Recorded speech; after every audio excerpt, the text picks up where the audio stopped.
What's going on, Commanders Nation? Welcome back to the In Command podcast. It's currently 12:02 in the morning, so we just passed midnight. It's officially Sunday, officially Commanders game day.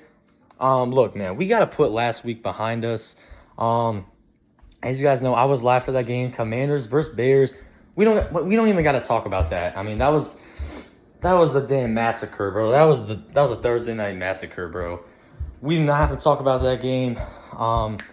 DJ Moore put up 230 yards on us. Justin Fields threw for 4 touchdowns. We don't got to talk about that. I was live. I was, watching all that unfold on the live stream in my room. So y'all saw my reaction. I was slamming the table. I was pissed. I was ranting about the whole team. And it's probably a good thing that I got off the stream midway through the fourth quarter because we were starting to come back. And I went to go watch the game with my dad because he told me I had to because I was ahead of him on the game and he was tired of me yelling. So I got off the stream to go watch the game with my dad because I didn't want him to be pissed at me because he said I was spoiling every play for him. So if we got a touchdown, then, right before the play, right before they even snapped the ball, he would know we had a touchdown. So he just, he didn't like that. So had to go down, watch the game with him. And I never went live at all this week. I didn't make a video at all this week. So, I don't know, man. We got killed and I just did not feel like making a video right after that game. And it's been it was kind of a dead period because we played on Thursday night and, we had 10 days till our next game. So, other than ranting about the Bears game for 10 days, I didn't really know what other content to make for you guys. So I kind of just waited it off until, tonight because the Commanders have a basically do or die game tomorrow versus the Atlanta Falcons. Because we're sitting at 2-3. Okay, we've lost 3 straight games, and if we lose tomorrow, I genuinely think our season is over. I think it's time to pack the bags, time to have a fire sale, time to get Ron Rivera the F out of here if we lose tomorrow. So, look, man, I'm hyped for this game, though, man. I'm ready. Tomorrow is do or die. We're relying on Sam Howell. He's got to go out there and ball, man. It's Sam Howell versus Desmond Ridder. It's all in his hands, man. So we got to come out and we better be ready to play, man. These guys better be prepared because I'm telling you, man, if the Falcons get up, if they get out to a big lead off the early, if they get up 10-0, 14-0, 17-0, this shit's over because they got Bijan Robinson in the backfield. I'm already worried about him running all over us tomorrow, but if they get up to a big lead where they're able to just milk the clock and take their time on drives, I mean, this could get bad. But the Falcons are no world beaters, man. They're 3-2 right now. They're playing solid football, but they're not going to make any noise. I highly even doubt they're going to make the playoffs.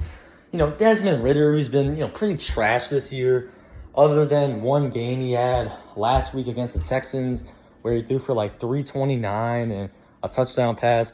That's his best game so far. But he looked pretty promising against the Texans. I will say that. But, I mean, I'm not scared of the Falcons, but it's just the fact that we lost to the Bears like that. We got to take we can't take any opponent lightly. And the Falcons, they have some talent. They're a decent team. It's just they're going to be an 8-win team. They're going to be meh this year. I mean, and we might end up being that way too. But I'm just saying the Falcons aren't going to make any noise in the NFC. They're no threat to anybody. I don't really even see them making the playoffs.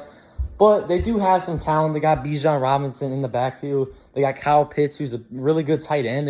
They haven't been able to get him involved this year. So I do feel pretty good about that.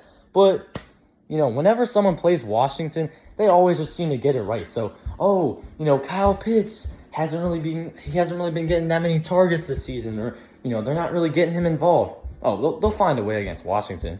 Kyle Pitts will go for 150 yards and 2 touchdowns against us. Just knowing Washington, but I mean, they got Kyle Pitts and Bijan are the only two dudes that really scare me. They got Drake London, who's, he's pretty good, but he's not gonna beat you with his speed. He's not gonna take over a game. I'm not really worried about him. The secondary has been really bad though. We let a guy like DJ Moore, who's a good wide receiver, but he's not like one of the best in the league, and we let him go for 230 yards. So I don't know. Just knowing us, Drake London could go for a solid 180 tomorrow. Just a slight 180 against Washington. Just knowing us. We'll let some mid-ass receiver go for like 150 yards. Because that's just who we are. But look, man, I'm getting hyped. We're about 12 hours, 13 hours till game time. Come on, man. If we win this game tomorrow, we get back to 500. We get back to 3-3. Then we got the Giants next week. Very winnable game. We should definitely win that game. But I'm not going to get too ahead of myself because I made the same mistake with the Bears game. And we got shitted on. So I'm just going to relax. I'm going to just watch the game tomorrow. See how things play out. I'm not going to get my expectations too high. Score prediction, I honestly don't know. Like, this game could go either way. If we win, it's going to be a really tight game. It's going to be one of those heart attack games for Commanders fans. If we win the game, it's going to be like 3-4 points. I think the same way if we lose. Like, I don't think the Falcons aren't going to come in here and blow us out. But if we lose, probably be the same way. We'll probably lose by like a field goal or a touchdown, something like that. These are like us and the Falcons are basically like two evenly matched teams. Like we're very similar. We're just two like even teams, evenly matched.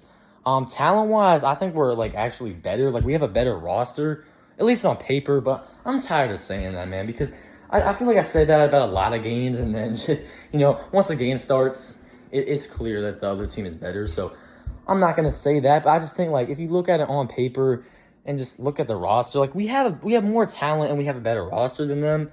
But yeah, like I think these are two even teams. This game could go either way. But can this defense force some damn turnovers tomorrow, man? Oh my God, bro. It seems like every other team in the league can force turnovers but this team. Like, it's ridiculous. Sam Howell got to play clean football tomorrow, man. Can't have any turnovers. And he's been pretty good, at least the last couple weeks. He did throw an interception against the Bears. But, that was just, he just forced that over the middle. I'm not really, like, I know Sam Howell's not going to throw that most of the time. Like, we were down 23 or 20-3. I think it was like 23-3 or something like that. And Sam Howell he forced the pass over the middle. He was trying to get something going. It got picked off, okay? But we were down by 20. I can't really blame him. The Eagles game, he was perfect. He didn't throw any interceptions. He didn't have any turnovers, no really turnover-worthy plays. He was great. He went toe-to-toe with Jalen Hurts. We lost 34-31 in overtime, but Sam Howell balled. Like, he played his ass off, man. He balled out. And then, what's it called? The Bears game, like, he was still pretty good. Like, he had his moments in the Bears game. Really the only bad play of it, like, dude, Thursday night, like, I blame that 95% on the defense. The offense had a couple of turnovers, but, both of those came when we were already down by, like, 20 points. So, we had the Sam Howell interception, the Logan Thomas fumble, which I thought should have been forward progress anyways. They let that play run for a while, and they got to call that forward progress, man. That wasn't really Logan Thomas's fault. But, yeah, so Sam Howell, play clean football tomorrow. Don't put it in harm's way. Don't turn the ball over. Let's get the ball to Brian Robinson, please. Dude, we threw the ball like 50 straight times last week. I know we were down by like 24, but we set some kind of NFL record for most consecutive passing attempts in a game, like in NFL history. Like, it was ridiculous. I get it, you were down 20 points, but that doesn't mean you don't run the ball at all. Like when you're on the goal line and you're at the 1 or 2 yard line, give the ball to your bell cow running back who's a tank, and nobody's gonna tackle him. He'll run straight through the defense right into the end zone, bro. I promise you. he'll power his way through right into the end zone. He always does. But instead, we threw the ball like 3 or 4 straight times in the end zone and finally got it on like 4th and goal. Like, just run the ball, bro. You know what I'm saying? Like, now I get it when you're in between the 20s and you're trying to drive down the field and you're down by 20. I get that. I don't really expect you to run it too much when you're in that situation. But when you get down to the goal line, run the damn ball, bro. Because at that point, you're already down to the 1 yard line. You just need 1 yard. But tomorrow, I need to see Brian Robinson get at least 15 carries, man. Give that man the ball, bro. And if he has, like, oh my God, this is my biggest pet peeve with Eric Bieniemy, bro. When it's 1st and 10, and hey, let me sit down real quick, man. I'm just walking back and forth. I don't know why I do this when I make videos. But if Brian Robinson gets a 7-8 yard run on 1st down, give the man the damn ball again, please. Like, I don't want to see 1st and 10. Oh, Brian Robinson, good run, 8 yards, 2nd and 2, and then you take him out of the game, take him off the field on 2nd and 2, and you go empty backfield, and you're in shotgun, and you just throw a pass on 2nd and 2. Then it's incomplete. Then it's 3rd and 2. Then you pass again. Like, if he gets a good run on 1st and 10, gets us to 2nd and short, give him the damn ball again. Like, I don't understand. Like, Brian Robinson will get a good run, and then he just takes him off the field, takes him out of the game. Like, what sense does that make, bro? Or he'll just go 5 wide, shotgun, nobody in the backfield, and he'll throw, like, something deep, and it'll be incomplete. And now it's 3rd and 2. And then we try to get too cute on 3rd and 1 or 3rd and 2. Like, on Thursday night, it was 3rd and 1. Why can't we just give the ball to Brian Robinson up the middle? Instead, Eric Bieniemy ran this play with, like, Terry McLaurin in the backfield, and he tried to do just some, like, dumb stuff with Brian Robinson, and he, like, handed it off to, like, the left, and Brian Robinson lost 3 yards, 4 yards, and we had to punt. When it was 3rd and 1. You need 1 single yard, and you don't give it to your starting running back who you drafted. What sense does that make? But yeah, man, Eric Bieniemy, he's just gotta have more situational awareness, man. Like, when it's 2nd and short, 3rd and short, give the ball to your running back. That's what you drafted him for.